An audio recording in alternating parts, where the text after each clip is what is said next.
Nous continuons notre enseignement sur les 3 choses qui demeurent. Mais aujourd'hui, nous allons essayer de rassembler ces 3 choses pour que même ceux qui n'étaient pas là le premier jour, ils puissent saisir la pensée. Je crois, au départ, ici, j'avais prêché sur tout vous appartient. Et le pasteur, tout à l'heure, en montant, il est revenu sur ça. Et il a présenté mon souci. Je crois qu'il a compris vraiment la pensée qui était en moi. Et sortir l'église de la position charnelle. Et disons pas que les frères qui font certaines choses ne sont pas dans le message. Non. Ils sont dans le message. Mais ils sont encore dans un stade de bébé. Ou des positions charnelles. Et j'avais expliqué ça dans 1 Corinthiens 3 la fois passée. On va dans l'église de Corinthe. Les gens se réclamaient de Paul, de Timothée, d'Apollo, de Képhas. C'était des chrétiens qui avaient la foi, qui étaient sauvés. Mais ils étaient au stade de lait, au stade de comportement charnel. Il voulait s'accaparer des hommes. Il voulait se glorifier des hommes. Donc c'est un comportement charnel. Mais Paul les a reconnus sauvés. Les a reconnus chrétiens. Mais il manquait de connaissances. Ils ne savaient pas que. Et ils étaient dans une position. Au lieu de se réclamer de Paul, ils avaient et d'exclure Pierre et les autres. Ils étaient des Christ. Ils étaient des Christ et en étant des Christ, tout le monde leur appartenait. Amen. Amen. Donc si vous êtes des Christ, Paul a dit que ce soit Paul, que ce soit Apollo, que ce soit Pierre, ils sont à vous.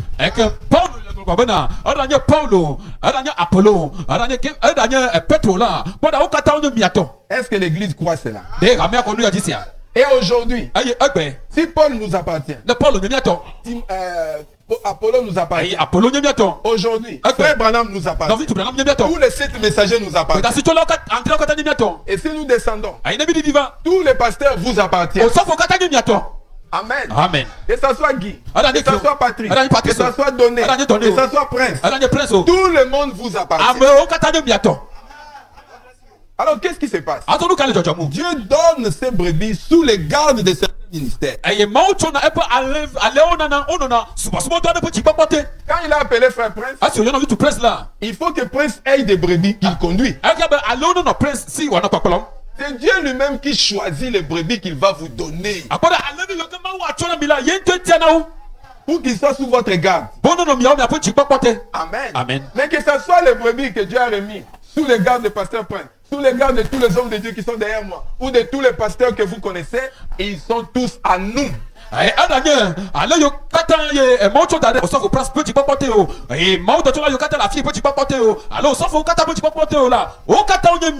Et nous tous, nous sommes à tous. Maintenant, le problème, c'est Christ qui conduit les gens selon la destination qu'il leur a donnée. Dieu n'est pas un Dieu de désordre. Il avait conduit Paul chez les païens. Il a conduit Pierre chez les Juifs. Mais que ce soit les païens, que ce soit les Juifs, appartiennent tous au Seigneur. Le champ est vaste. Les gens qui se battent pour des brebis, c'est une bataille perdue d'avance. Quel est le pasteur qui peut prendre toutes les brebis du monde sous sa garde? Et si tu le fais, tu prépares ta mort prématurée.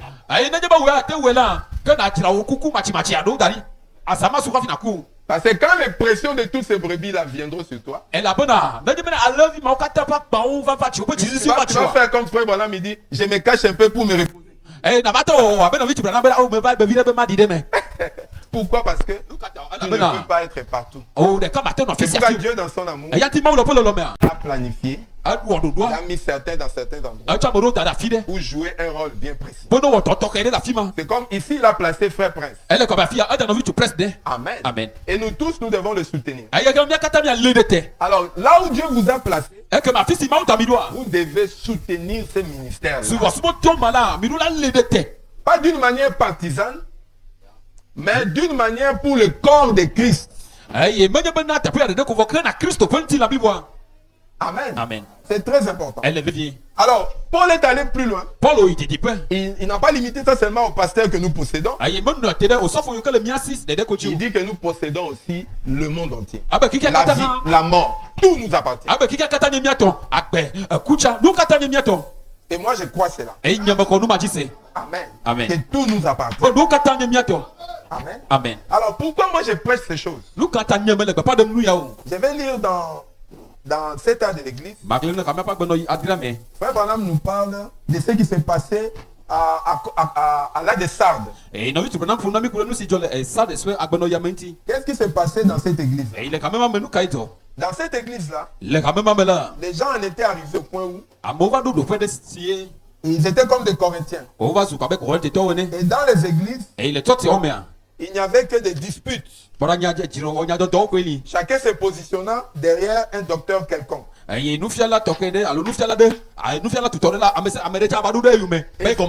Frère Branham a dit, à la page 246, si jamais une époque s'est caractérisée par les ailes dénominationnelles, c'est bien cette tragique période. Les paroles de Comenius s'appliquent bien à cette époque. Comenius. Il a écrit la seule chose nécessaire. Il compare le monde à un labyrinthe.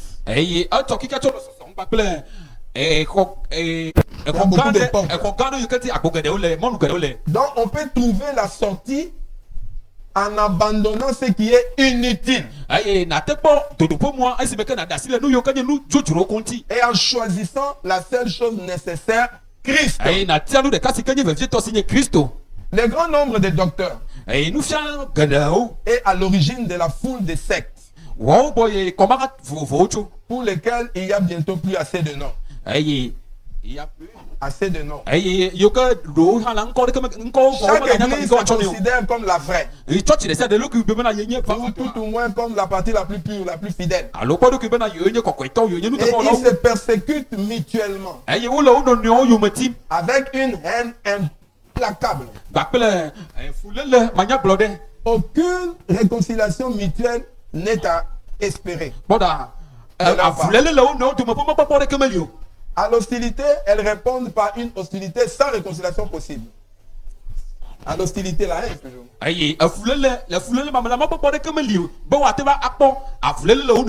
Elles répondent par, à partir de la Bible, aujourd'hui du message. Elles forgent leurs divers credos qui leur servent de fortifications et de remparts, derrière lesquels elles se retranchent et résiste à toute attaque. Je ne dirais pas que ces professions de foi sont mauvaises en elles-mêmes, car nous pouvons admettre qu'elles le sont dans la plupart des cas. Elles le deviennent pourtant en ce qu'elles alimentent le feu de l'hostilité.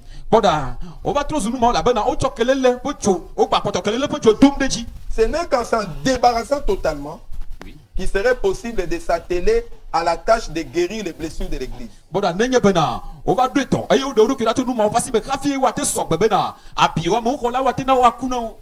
Dans les services divins, on entend davantage les paroles des hommes que la parole de Dieu.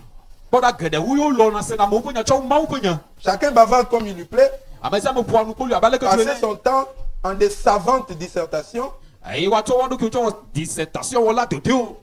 où s'acharne à détruire le point de vue de l'autre. On ne parle guère de la nouvelle naissance. de la manière par laquelle un homme doit être changé pour être semblable à Christ, afin de devenir participant de la nature divine. Frère Branham a fustigé ce qui s'est passé dans l'église de Sardes. Et c'est la même chose aussi dans Corinthe. Et ça nous atteint aussi dans le message. Quand déjà chacun veut avoir des partisans, Jésus ne nous a jamais envoyés pour faire nos propres disciples. Il a dit faites de toutes les nations mes disciples. Amen. Amen. Mais du moment où tout le monde veut avoir des disciples, c'est ça qui amène la guerre. Pour gagner les disciples, chacun doit montrer qu'il est différent de l'autre. Et lui connaît mieux que l'autre. Lui peut faire mieux que l'autre. Afin que les gens choisissent. Soit ils sont de Paul, soit ils sont de Képhas, soit ils sont de celui-là. Mais si Paul, Képhas, Apollo, ils s'unissent pour amener tout le monde à Christ et que eux-mêmes se soumettent à Christ, c'est là où nous aurons l'unité parmi nous. Alors, au lieu de prêcher nos propres positions partisanes, nous devons enseigner des choses qui amènent les gens à la nouvelle naissance, qui bâtit en eux la nature divine, afin que des hommes deviennent des participants de la nature divine et soient à l'image de Dieu. Parce que être chrétien, c'est être semblable à Christ. Et Christ était l'image de Dieu. Et Dieu, dès le commencement, il voulait créer l'homme à son image et à sa ressemblance. Et c'est cet homme-là, à l'image et à la ressemblance de Dieu, à qui Dieu confiera la domination de la terre. Donc c'est ça l'objectif. Amen. Amen. Donc ce que nous devons prêcher, non pas nous-mêmes, non pas nos églises, non pas nos ministères, mais nous devons prêcher le Seigneur Jésus-Christ. C'est pour cela que j'ai commencé par la foi. Et la foi, au lieu que votre foi soit utilisée pour des positions doctrinales et partisanes, Paul a dit à Timothée, par ta foi, saisis la vie éternelle. Amen. Amen. Saisis la vie éternelle. Moi, la foi que j'ai, doit m'aider à saisir la vie éternelle. Parce que Dieu nous a aimés. Et il a donné son Fils unique. Afin que quiconque croit ne périsse pas, mais qu'il ait la vie éternelle. Donc moi, si j'ai la foi, je ne vais pas prendre ma foi pour suivre une église, pour suivre une personne. Mais je vais utiliser ma foi pour saisir la vie éternelle que Christ est venu nous offrir, les cadeaux de Dieu. Amen. Amen. C'est pour cela la première vertu, c'est la foi. C'est la fondation. Pour accéder aux choses éternelles, vous devez d'abord avoir la foi. Amen. Amen. Et c'est la foi qui vous permet de tout avoir. Peu importe ce que vous traversez, peu importe votre situation, si vous avez la foi, vous pouvez passer d'une situation difficile à une situation. La foi peut ressusciter le mort. La foi peut donner des enfants à ceux qui n'en ont pas. Il faut lire Hébreux 11. Tous ceux qui ont eu la foi, et qu'ils ont pu faire avec leur foi. Paul a cité. Il dit je manque même de mots. Je manque de temps. Pour dire tout ce que la foi fait. Et aujourd'hui, si cette église a la foi, tout ce que nous avons besoin, Dieu nous l'accorde. Ceux qui sont malades, Jésus a dit celui qui croit impose pas les mains aux malades. Les malades seront guéris. Il a dit par la foi, rien n'est impossible à celui qui croit. Mais avec votre foi, commencez d'abord par saisir la vie éternelle. Amen. Amen. Timothée, saisis la vie éternelle. Moi, j'ai pas besoin de vous prêcher, moi-même, je vais rester. Non. Je vais être le premier à saisir la vie éternelle. Et la vie éternelle, Jésus a dit, c'est de connaître le vrai Dieu. Et c'est lui qui l'a envoyé. Donc la vie éternelle, c'est une connaissance. Amen. Amen. Et si vous avez cette connaissance-là, Dieu qui a dit, mes pensées ne sont pas vos pensées, mes voix ne sont pas vos voix. Quand vous cessez la vie éternelle par la foi, cette foi-là vous élève au niveau de la pensée de Dieu, au niveau de la voix de Dieu. Parce qu'elle a dit, autant les cieux sont élevés au-dessus de la terre, autant mes pensées sont au-dessus de vos pensées, mes voix sont au-dessus de vos voix. Mais il n'y a que la foi qui peut vous faire quitter la mort de la terre, la destruction de la terre, le fait d'être éphémère de la terre, et vous élève vers les choses éternelles de la pensée de Dieu, de la voix de Dieu. Amen. Amen. Dieu a pensé. Les prophètes ont parlé. Moi j'ai cru.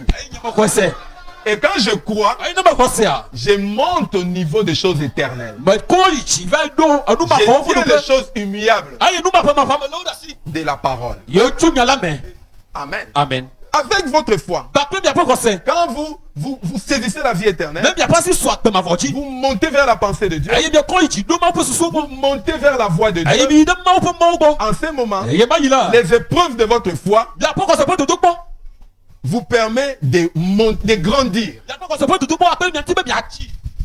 pour atteindre le caractère de Jésus.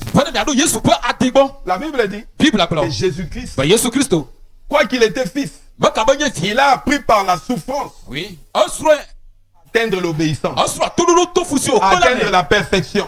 Donc, il n'y a aucun moyen pour vous d'avoir la nature de Dieu, d'avoir le caractère de Dieu, sans passer par la souffrance.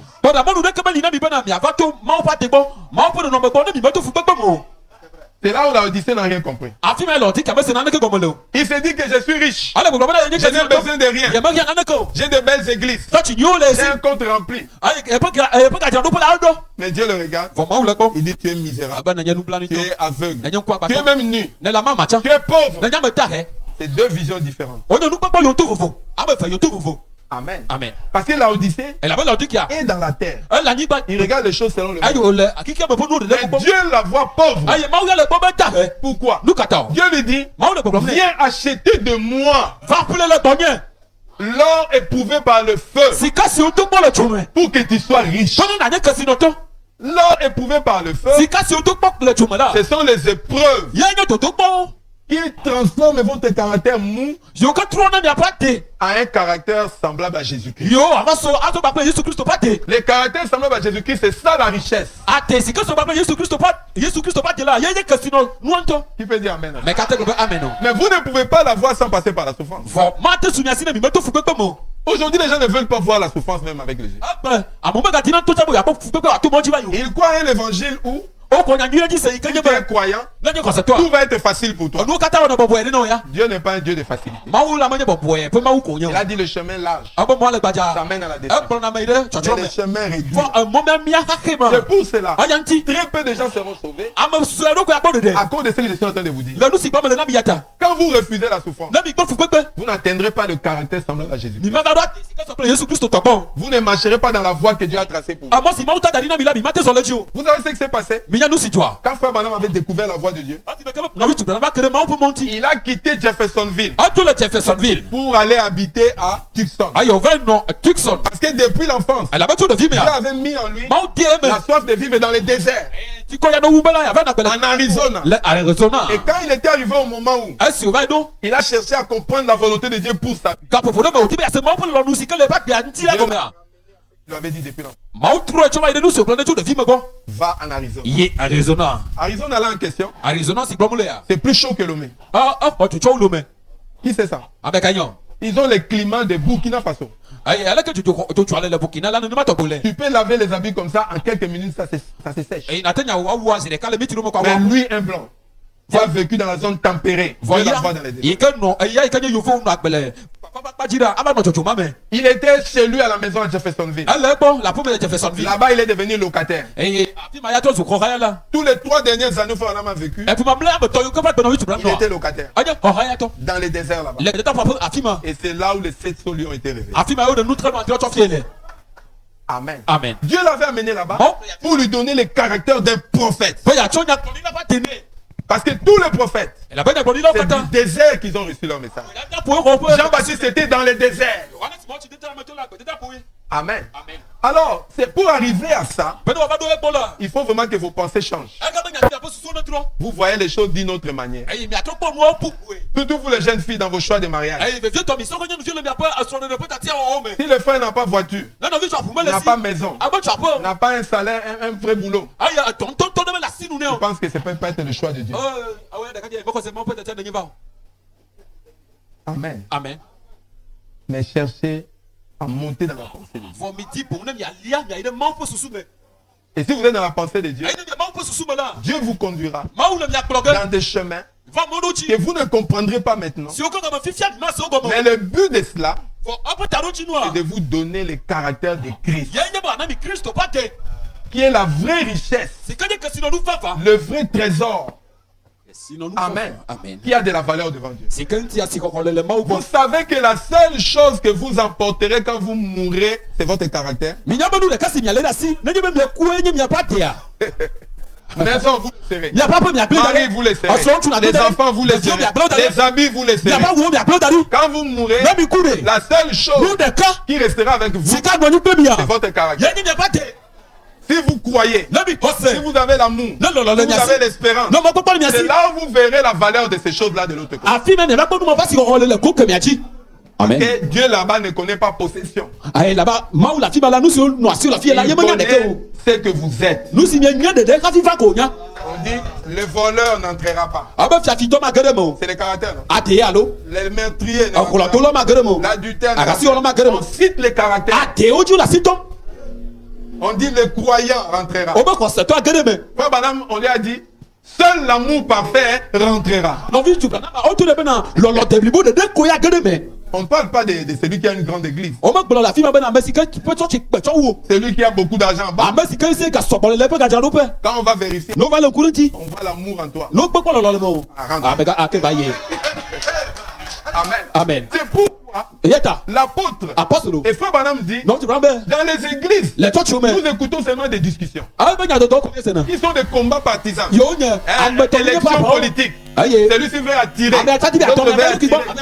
On n'écoute pas la parole de Dieu. Mais nous devons prêcher la parole qui nous donne la foi, qui nous donne l'amour. Et ce sont ces choses-là qui pourront nous aider à pouvoir être acceptés devant Dieu et amener Dieu dans notre vie. Alors c'est ainsi que nous avons parlé de l'espérance la fois passée. L'espérance est une encre qui tient votre foi ferme pour que vous puissiez persévérer malgré les difficultés. Amen. Amen. Dans ton mariage, tu dis que c'est Dieu qui m'avait donné cette femme-là. Maintenant vous êtes au mariage, la femme est compliquée. La femme fait des choses. Tu continues toujours à croire que c'est Dieu qui te l'a donné. Si tu perds la foi, tu sors du chemin que Dieu a tracé. Moïse, Dieu lui avait donné la femme qu'il lui fallait. Parce que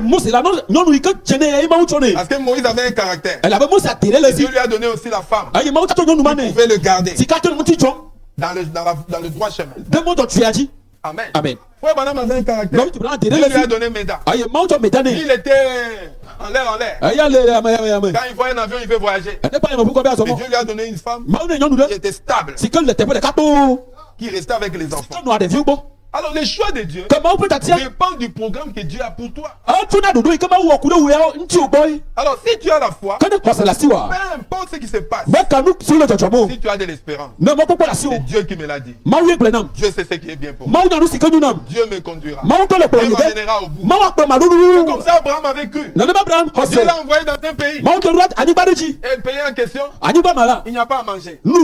Les choses sont difficiles. Abraham n'a pas dit, ah, je m'étais trompé.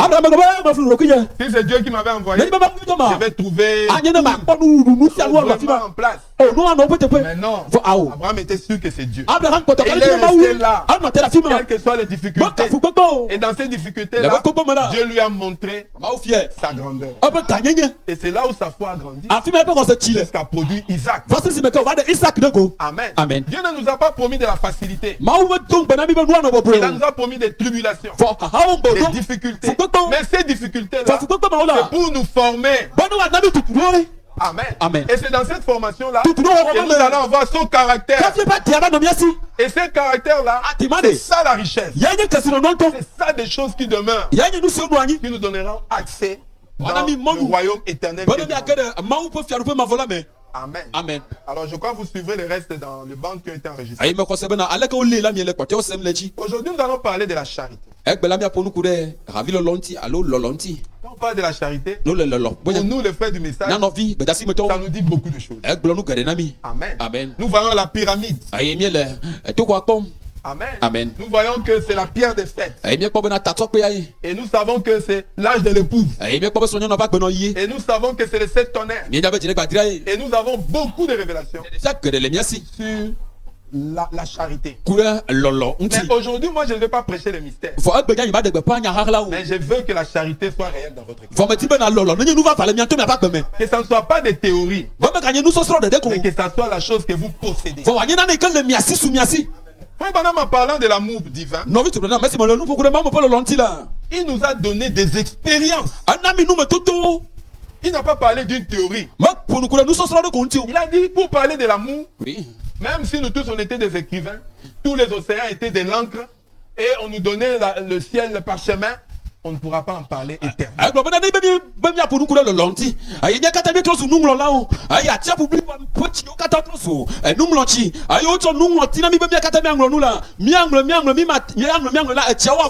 Même si tous les prédicateurs alignés derrière moi, chacun parle d'un aspect de l'amour de Dieu. Jusqu'en 2027, on ne va pas finir ici. Mais qu'est-ce que moi je peux dire dans le peu de temps qui est devant? Amen. Amen.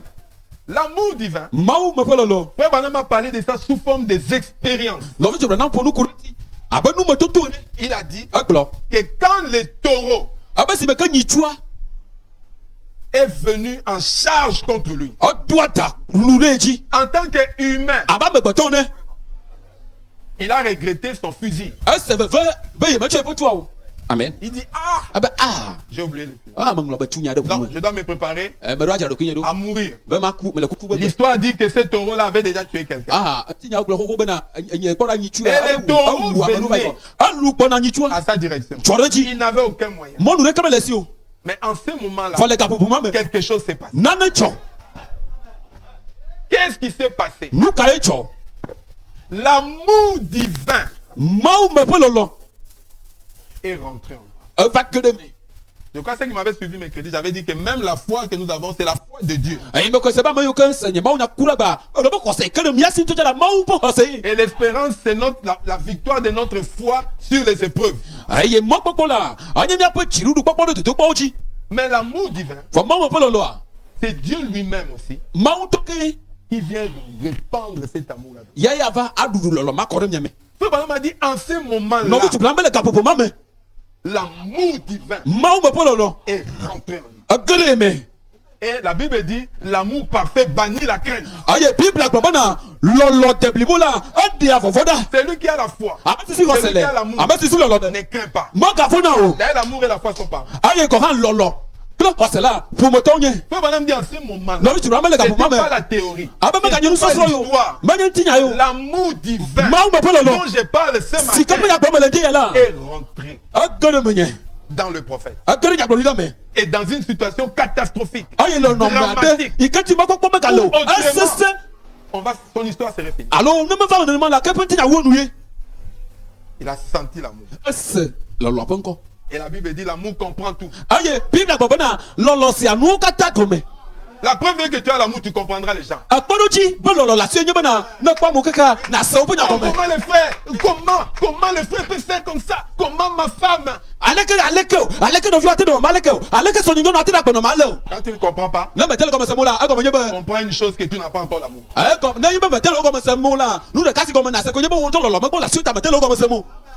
Oh, je ne comprends pas. Oui. Comprends que tu n'as pas l'amour. Parce que si l'amour est en toi, l'amour comprend. Amen. Frère Branham a compris le taureau. Il a compris que les taureaux défendaient ses droits. Frère, si l'amour divin dans ton cœur, tu comprendras ta femme. Tu comprendras tes enfants. Tu comprendras ton pire ennemi. C'est pour cela pardonner est simple pour toi. Jésus n'a même pas attendu qu'on vienne lui demander pardon. Parce qu'il avait l'amour. Et il comprenait déjà. Et c'est l'ignorance qui les a poussés. Père, pardon. Ils ne savent pas cette chose. C'est quand tu n'as pas l'amour. Il comprend.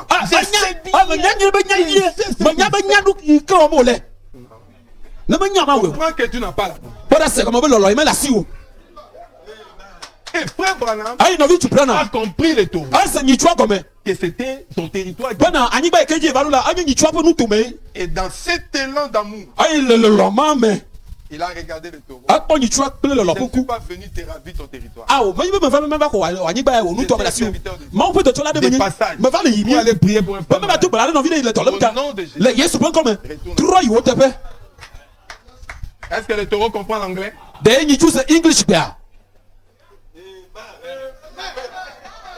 Mais il comprend le langage de l'amour. Quand vous aimez quelqu'un, il le sait. Et il le sent. C'est comme ça l'enfant reconnaît sa mère. C'est l'amour de la maman qui amène l'enfant à savoir que cette personne-là est particulière. Frère Branham nous a raconté l'expérience de ces fous furieux. Dont la spécialité était de détruire les réunions d'évangélisation. Et il a été décidé à détruire William Branham. Pour amener tout le monde à dire qu'il n'est pas, il est faux. On a proposé à Frère Branham des policiers, la sécurité. On a proposé à Frère Branham la sécurité. Là, Frère Branham a dit, si vous avez de l'amour, personne ne vous fera du mal. Et vous aussi, vous ne ferez du mal à personne.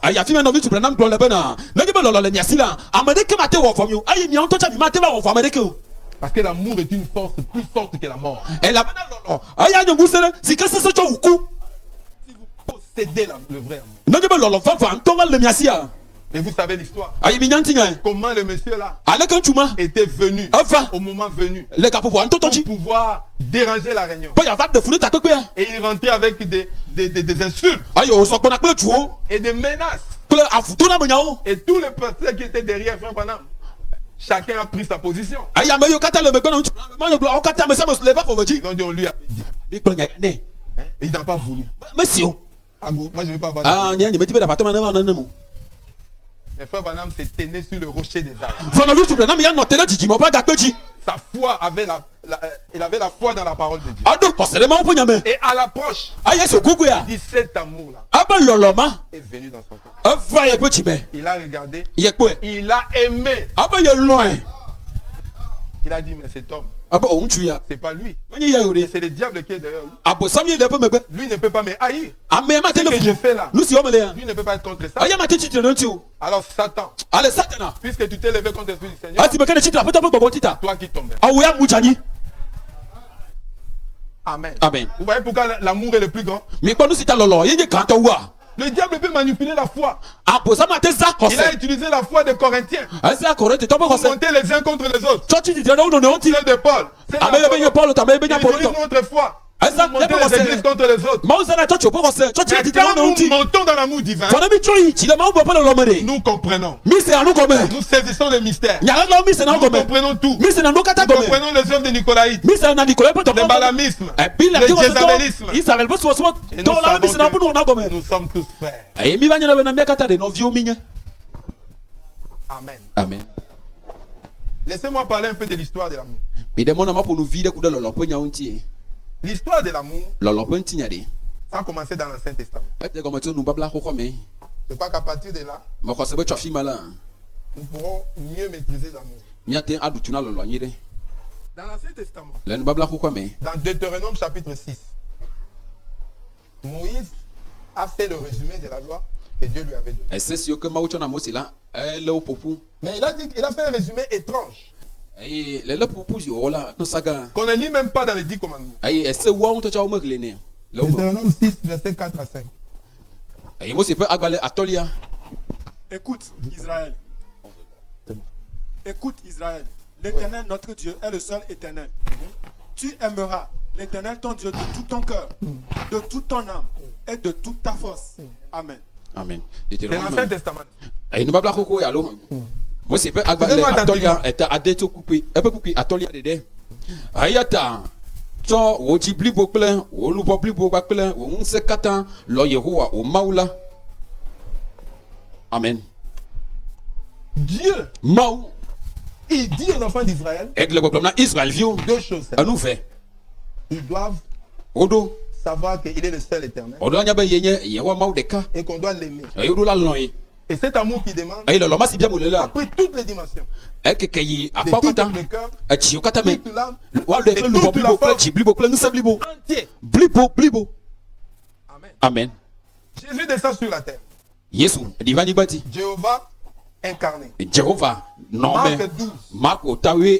Marc 12. Verset 28 à 34. Un de ses disciples, un des scribes, qui les avait entendus discuter, sachant que Jésus avait bien répondu aux Sadducéens, s'approcha et lui demanda: quel est le premier de tous les commandements?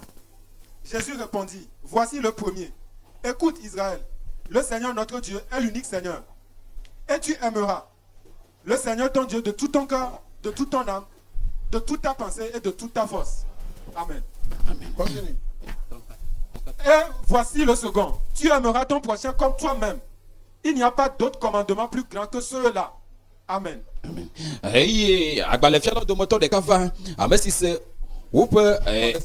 Amen. Bon, continue. Le scribe lui dit: bien maître, tu as dit avec vérité que tu es unique et qu'il n'y en a point d'autre. Ça, c'est la réponse de Jésus qui résume la loi, n'est-ce pas? Et le scribe est content. Verset 32. Le scribe lui dit: bien maître, tu as dit avec vérité que tu es unique et qu'il n'y en a point d'autre que lui, et que l'aimer de tout son cœur, de toute sa pensée, de toute son âme et de toute sa force, et aimer son prochain comme soi-même, c'est plus que tous les holocaustes et tous les sacrifices. Jésus, voyant qu'il avait répondu avec intelligence, lui dit: tu n'es pas loin du royaume de Dieu. Et personne n'osa plus lui proposer des questions. Jésus. Ça va. Dieu te bénisse. Ces deux passages résument l'Ancien Testament. Parce que on a posé la question à Jésus. Quel est le plus grand des commandements? Jésus a pris seulement Deutéronome 6 comme résumé de tout ce que vous connaissez comme loi. Amen. Amen. Aimer son prochain comme soi-même. Ce que vous voulez qu'on vous fasse, faites-le d'abord aux autres. Même dans Romains 13, Paul a dit la même chose. Que tout ce qu'on peut connaître de la loi se résume par ces seuls commandements. Tu aimeras ton prochain comme toi. Si tu aimes ton prochain, tu peux prendre sa femme. Parce que toi-même, tu sais que si on prend ta femme, ça te fera mal. Tu ne vas pas le faire. Tu ne vas pas le voler. Parce que toi, si on te vole, ça te fait mal jusque dans les os. Donc tu ne le feras pas à ton prochain. Donc l'amour est l'accomplissement de toute la loi. Amen. Amen.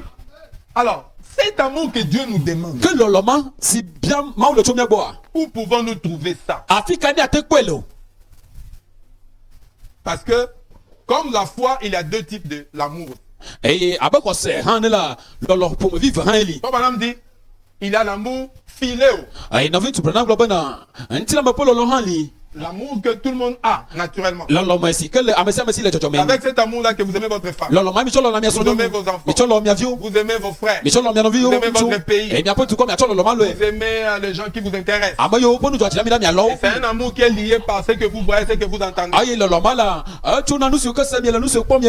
Ça amène beaucoup de types d'amour. Le patriotisme. L'amour sexuel. L'amour de tout type. C'est l'amour fidèle. Mais cet amour-là, Dieu ne veut pas ça. Parce que c'est avec cet amour-là qu'il y a des guerres, il y a beaucoup de problèmes, des jalousies, des combats et beaucoup d'autres choses. Amen. Amen. Mais frère Branham nous parle maintenant de l'amour agapao.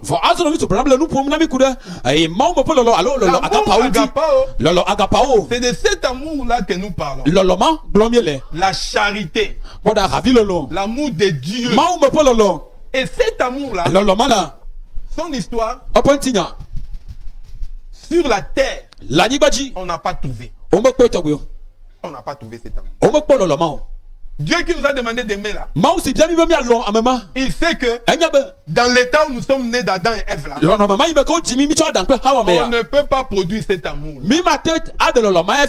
Qui peut dire amen? Il a fallu que ça vienne de lui-même. Dans 1 Jean chapitre 4, on commence maintenant à nous expliquer comment cet amour peut nous accéder à nous. 1 Jean chapitre 4, verset 19. Pour nous, nous l'aimons parce qu'il nous a aimé le premier. Si quelqu'un dit... Non, ça va. Okay. Pour que nous puissions aimer Dieu, il a fallu que lui nous aime le premier. C'est pas faire un chanter toujours cette chanson. Je l'aime. Parce que il m'a aimé le premier. Et il a acquis mon salut sur le bois du Calvaire. Amen. Amen. Et là, ça nous ramène dans Jean 3,16. Amen. Amen. Lisons Jean 3,16. Car Dieu a tant aimé le monde. Car Dieu a tant aimé le monde qu'il a donné son Fils. Il a donné son Fils. Afin que quiconque croit en lui ne périsse point, mais qu'il ait la vie. Vous êtes avec moi? C'est Dieu d'abord qui doit nous montrer l'amour. C'est Dieu d'abord qui nous a montré l'amour. Amen. Amen. Lis maintenant 1 Jean 3 verset 16.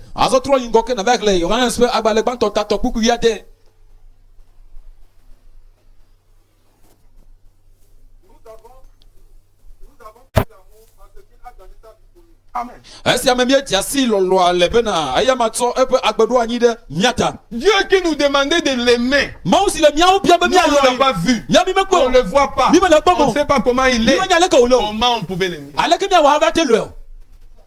Il fallait d'abord que lui-même descende,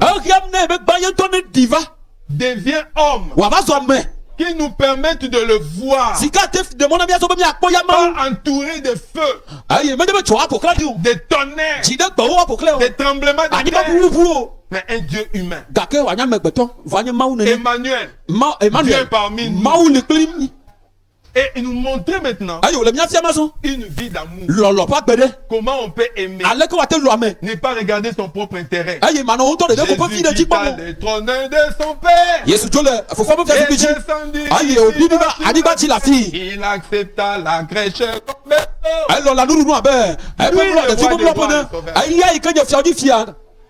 donc il est venu. Il n'a pas cherché l'hôpital le plus cher. Il est né dans une crèche. Et il n'a pas vécu une vie d'aisance sur la terre. Il a vécu la vie la plus misérable. Homme de douleur, habitué à la souffrance. Tu veux être comme Jésus-Christ?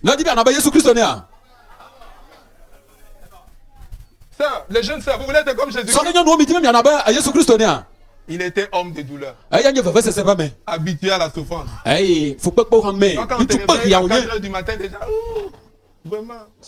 Quand on te réveille à 4h du matin, Jésus était un homme de douleur.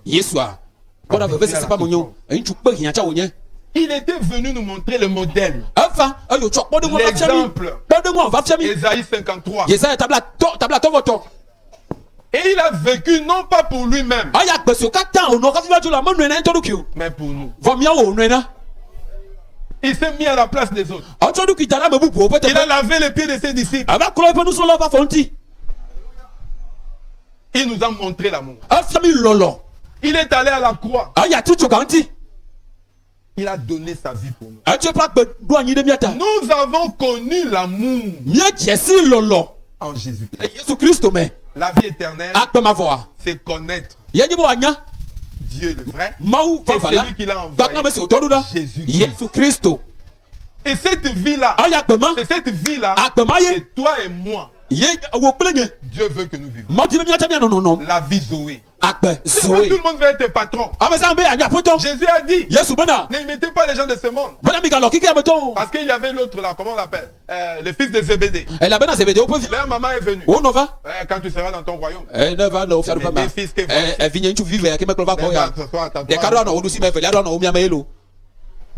ça devient des affaires. La maman va venir négocier. Les positions au ciel. Nous sommes foutus. Et ceux qui n'ont pas de mère. Heureusement que Jésus est Jésus. Il dit, femme. C'est quoi cette position-là? Depuis la fondation. Dieu a déjà positionné. C'est l'âge de la Odyssée qui s'assera à ma gauche et à ma droite. Amen. Amen. Dieu a vécu une vie d'amour pour nous servir d'exemple. On va terminer par Romains chapitre 5. On a déjà lu 1 Jean 3, non? Oui. Verset 16. Oui. Très bon. Il reste, oui. Continue ça. Nous avons connu l'amour en ce qu'il a donné sa vie pour nous. Nous aussi, nous devons donner notre vie pour les frères. Amen. Amen.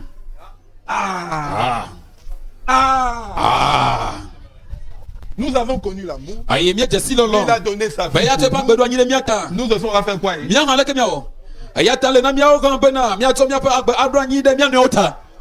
C'est ça l'amour divin. Si nous avons connu l'amour et nous possédons cet amour, nous aussi allons donner nos vies pour lui. Comme Christ a fait. Nous allons suivre ses modèles. Nous allons suivre les pas. Ce qu'il a fait, faites-le. Chacun doit se sacrifier. Et le pasteur le dit souvent ici. S'il vous plaît. Le pasteur le dit souvent ici. Sacrifions-nous pour aller soutenir le mariage. Les frères de fellowship se sont sacrifiés pour venir soutenir ici. Nous devons vivre une vie d'amour. La fois passée, j'ai prêché ici. Le frère Charles s'est sacrifié. Il m'a pris. Il est parti laisser sa famille. Il m'a mené au mariage. Après le mariage, il est parti déposer sa famille. Et quand de me ramener à la maison. C'est l'amour de Dieu. Nous devons nous sacrifier les uns pour les autres. Romains chapitre 5, on va terminer par là. Et là, ça résume tous nos trois vertus. Commence à partir du verset 1 jusqu'au verset 8. Étant donc justifiés par la foi, nous avons la paix avec Dieu par notre Seigneur Jésus-Christ, à qui nous devons d'avoir eu par la foi accès à cette grâce dans laquelle nous demeurons fermes et nous nous glorifions dans l'espérance de la gloire de Dieu. Arrête-toi d'abord. La foi nous a permis d'être justifiés devant Dieu. Et la justification, c'est une grande chose. Cela veut dire le mal que toi tu as fait là, le tribunal incorruptible de Dieu Il te regarde.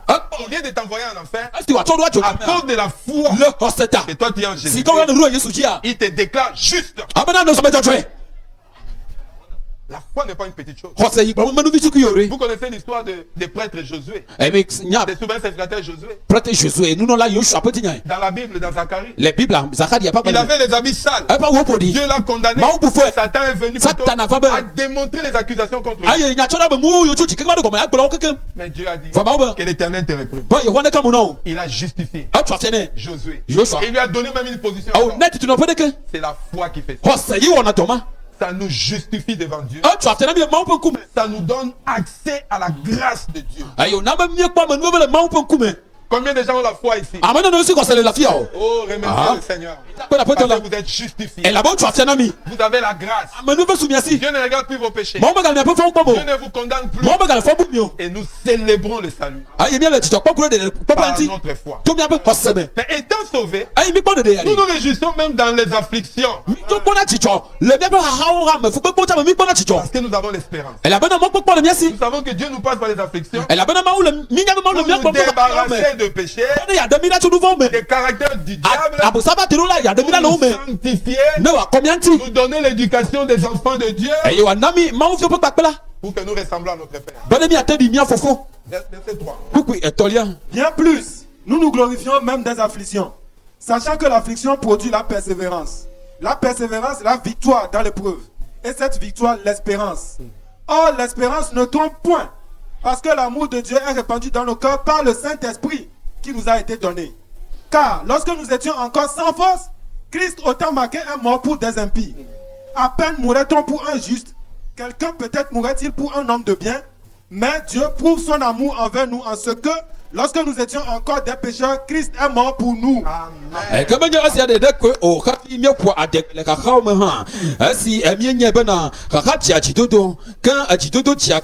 Amen. Amen. Amen. Acclamons le Seigneur. Remarquez. Parce que nous sommes justifiés par la foi.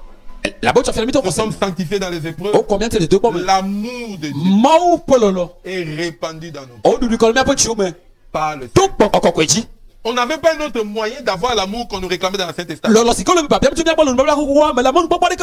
a fallu que lui-même vienne. Il donne sa vie Zoé pour nous racheter, pour donner sa foi, accéder à la grâce, à la paix avec lui, tribulation, pour que nous soyons sanctifiés, débarrassés des choses qu'Adam nous a léguées et que nous puissions être dans une position qui peut nous remplir de son amour.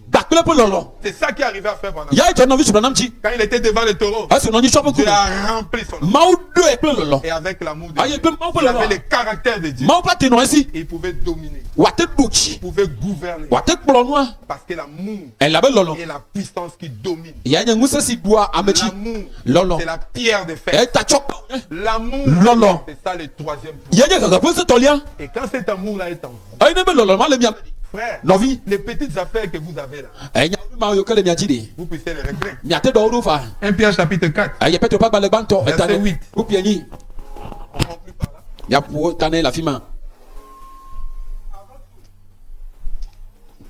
Avant tout, ayez les uns pour les autres une ardente charité, car la charité couvre une multitude de péchés.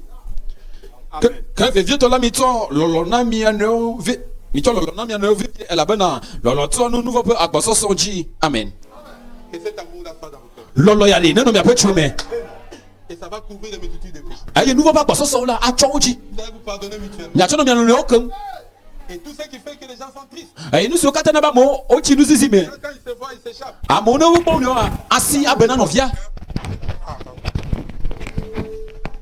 Si l'amour est dans votre cœur, merci frère, vous allez régler tous les problèmes. Ils n'ont même pas besoin de prier. Les malades seront guéris. Tellement que vous vous aimez. Priez les uns pour les autres. On dit qu'il préfère avoir une église qui n'a même pas un parler en langue, un don de prophétie, même pas un cas de guérison, mais qui a l'amour. Novi tu kana bana aje ye ngumbe na church de no yesi esi kama ya de dudu de kan to chama no yin lo aye nya glori de kan ha me de kan me va vo lo no me. C'est le Seigneur qui vous a justifié par la foi. Qui vous a conduit à travers des épreuves.